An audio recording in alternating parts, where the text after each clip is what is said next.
Hey there, medical students. Today, I'm going to walk you through a simple yet essential laboratory technique, the DIY urine chloride test using Fontana's method. This test helps measure the chloride levels in urine, a key indicator in diagnosing various health conditions. First, let's gather our materials. You'll need a 20% solution of potassium chromate, a 2.9% solution of silver nitrate, and of course, a sample of urine. I know it doesn't sound glamorous, but it's crucial for accurate results. All right, start by placing 10 drops of urine into a clean test tube. It's essential to use the same dropper for all the reagents to maintain consistency and accuracy. Next, add 1 drop of potassium chromate to the test tube. The potassium chromate acts as a color indicator in this test.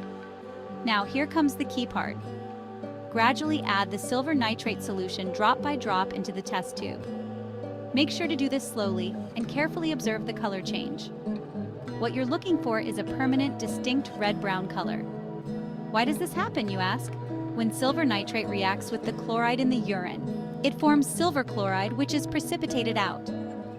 The excess silver nitrate then reacts with the potassium chromate, producing silver chromate, which gives that characteristic reddish-brown color. It's like a little chemistry magic show, right in your lab. Now, count the number of drops it takes to reach that permanent red-brown color. This number represents the grams of sodium chloride per liter of urine. For example, if it takes 8 drops, you have 8 grams of sodium chloride per liter of urine. In normal urine samples, you should expect it to take anywhere between 6 to 12 drops to see the color change. If it's significantly outside this range, it might indicate an abnormality that requires further investigation. One last note. Always remember to wear gloves and goggles while handling these chemicals to ensure your safety. Safety first, always. And there you have it. A straightforward, reliable method to measure urine chloride levels using Fontana's test. Mastering these basic lab techniques is an essential skill for any medical professional. Thanks for tuning in and keep practicing those lab skills. If you found this guide helpful, don't forget to like and subscribe for more educational content.